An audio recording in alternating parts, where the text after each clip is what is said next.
Hello YouTube, I'm Vince White. I didn't even bother to turn my lights on for this video. We started in the dark. That's where we'll end. Alright, we have some, the last video, I believe, of our current events arc. Maybe not the last, maybe there's one more. The UAW workers, United Auto Workers, have overwhelmingly voted to authorize strikes against General Motors, Ford, and Stellantis. And this is very meaningful. This is very, very meaningful in the run-up to Striketober. This is going to be a huge, huge, huge union action. One of the initial asks right off the bat is for a 46% pay raise. And I love that. I love these workers taking the reins, fighting back, pushing back. I'm so excited for them. I'm also worried for them. I don't know to what extent the viewers of my channel keep their finger on the pulse of the new car market. But GM and Stellantis especially, and Ford to a lesser degree, have a lot of unsold vehicles sitting on parking lots for car dealers right now.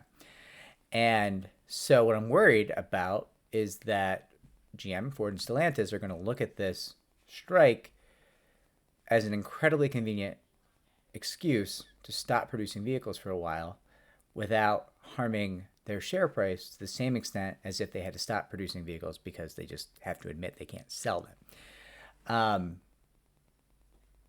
The car companies in the U.S. have gotten wildly out of hand. Speaking of Stellantis, somebody's trying to sell a Grand Wagoneer for $94,000. Listen, I had a Cherokee as a lad. I love Jeeps. Let's face it, they're not $94,000 vehicles. Even with the current level of inflation that we're all experiencing, the concept that one would pay $94,000 for a Grand Wagoneer,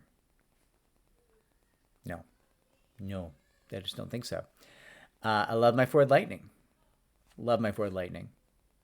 Electric vehicles, very, very fun, very cool. Love it. The concept that someone would go pay $80,000 for a Ford Bronco, how about no? Not that nice. No one looks at your Ford Bronco and says, you matter. That will never happen. Let's go a step further. Nobody looks at any car and says, you matter. But especially not a Ford Bronco, right? And I love my Ford. I love having an electric truck. It makes me happy. When I look at it, I love it. But I wouldn't have spent $80,000 for it. I sure wouldn't. Not a chance in hell. And GM just has lots full of trucks right now. Like GM can't even, based on my understanding, can't even move trucks at all at this point.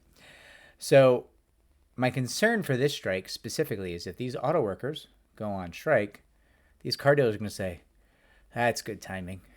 Yeah, we definitely need to stop producing trucks for a while and cars. And just let's let this strike go. Let's let it roll.